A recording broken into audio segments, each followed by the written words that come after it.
sering dan banyak. Seperti apa tuh, jenis pelecehan seperti apa yang pernah didengar?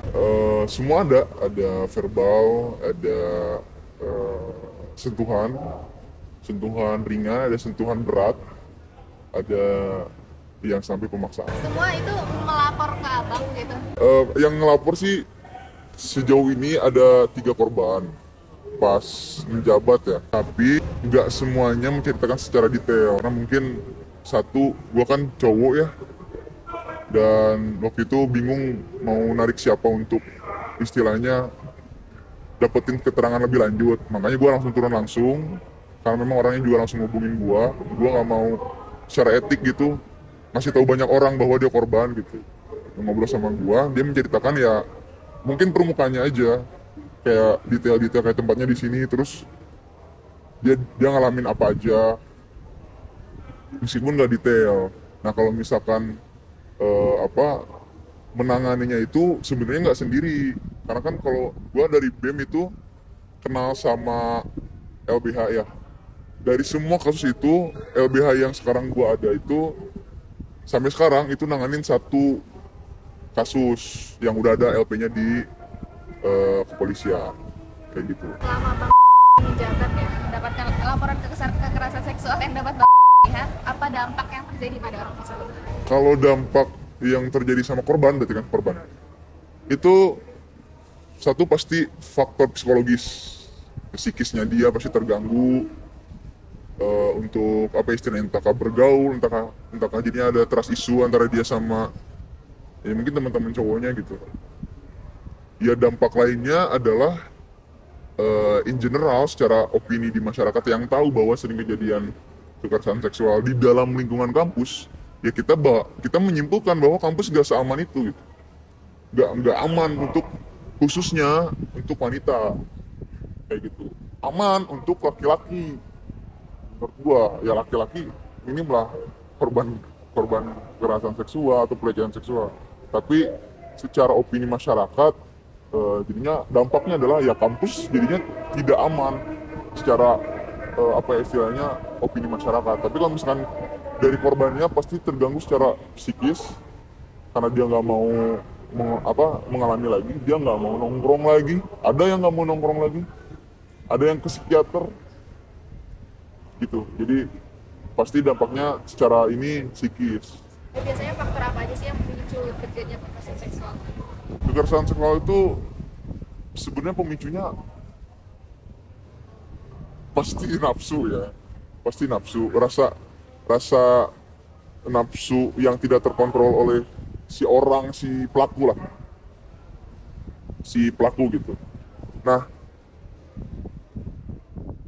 kalau misalnya kita diteliti secara lanjut, pelakunya itu kan umumnya kebanyakan laki-laki.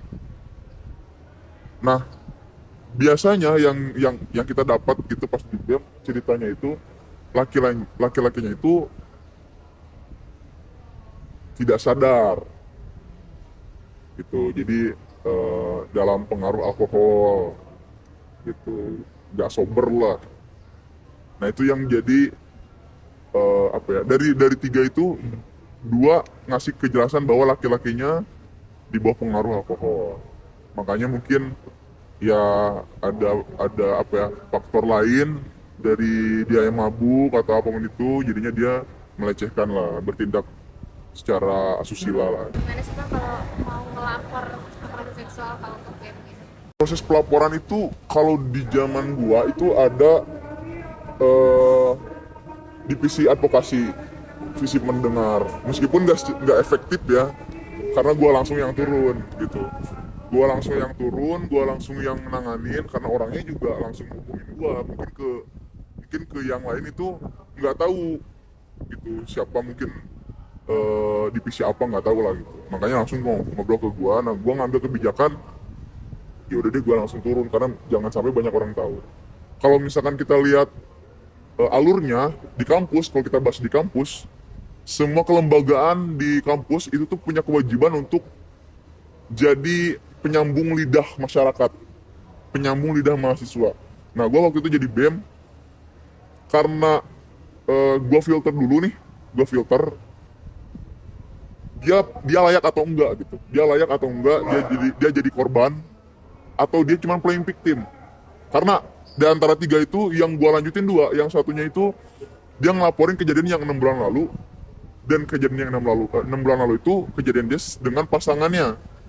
Nah ketika cerita sama gua dia udah putus, jadi kan gua simpulkan bahwa oke ini mah karena bukan masalah dia memang tidak menerima dan ini baru baru kejadian pertama kali, bukan, tapi karena memang ada masalah hubungan mereka, makanya gue nggak lanjutin. Nah ini kan perlu istilahnya punya punya kompetensi khusus nih yang nanya-nanya kayak gimana, pertanyaan apa aja gitu, terus ini masuk gak dalam kategori istilahnya pelecehan seksual, kekerasan seksual gitu, kan ada yang ringan ada yang berat. Nah kalau di kampus itu ke BEM atau ke himpunan, udah selesai dari situ kalau mereka nggak ada tanggapan berarti mau nggak mau ke Satgas PPKS,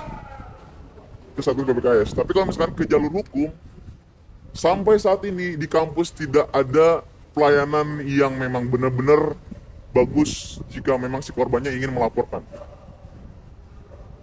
Ini faktanya, kalau misalkan gua jadi korban pelecehan seksual, gua pengen ngelaporin di jalur hukum, gak ada wadahnya di kampus. Belum ada sampai sekarang. Makanya gue waktu itu karena gue punya relasi ke LBH, satu korban yang mau ngelaporin, ya sekarang itu kita jadi kuasa hukumnya. Kayak gitu, nggak ada rasa aman itu benar-benar dijamin secara hukum atau secara etik deh gitu. Di kampus nggak ada. Karena ujungnya nanti gimana baiknya, paling dibantu ke psikiater. Kalau pihak kampus ya, dibantu ke psikiater, terus eh, nggak karena hukum ya, nggak karena hukum, karena nama baik satu, kedua kalau ke hukum prosesnya pasti tahunan, itu pasti lama. Nah itu makanya BEM waktu itu gua punya inisiatif jejaring langsung sama LBH gitu sih. Kalau pelaporan memang masih bingung kalau di kampus. Jadi biasanya jenis penanganannya seperti apa sih Pak? Dari BEM atau dari kampus tuh bakal ngelakuin apa? Kalau dari BEM nih, di angkatan gua doang kayaknya nih, angkatan gua doang, banyak sebenarnya yang masuk laporan ke WA pribadi gua gitu, terus ketemu sama orangnya. Penanganan kita tuh ngobrol, ketemu ngobrol di ya tempat-tempat yang memang mungkin tidak terlalu umum lah, gitu ngobrol. Satu, abis ngobrol itu kita bikin kronologis. Kalau misalkan kita belajar sedikit hukum itu namanya BAP. Jadi detail jam berapa kejadiannya, pakai baju apa lu, terus dia nyentuh apa, gitu. Nah di sini trikinya nih. Di sini gue yang merasa gue selalu dilematis di sini nih.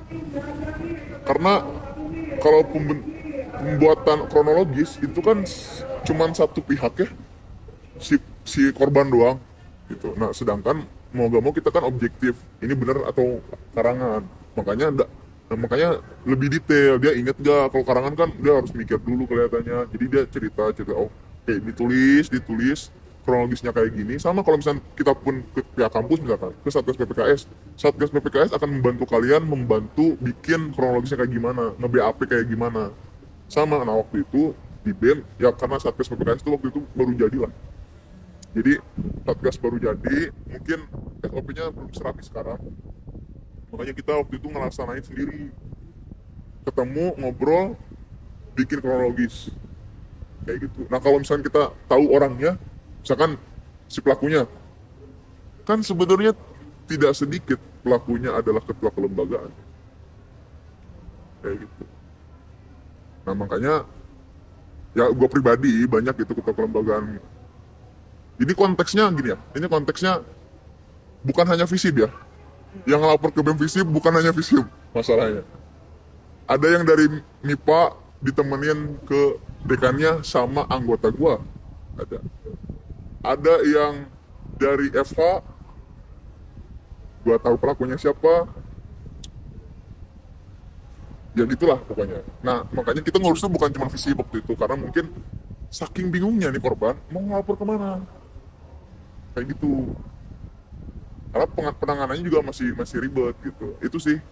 Jadi kalau secara penanganan, penyaringan, penulisan kronologis, Terus akhirnya kita memutuskan nih, kamu sebagai korban mau melanjutkan laporan ini atau enggak, gitu, mau melanjutkan ke jalur hukum atau enggak.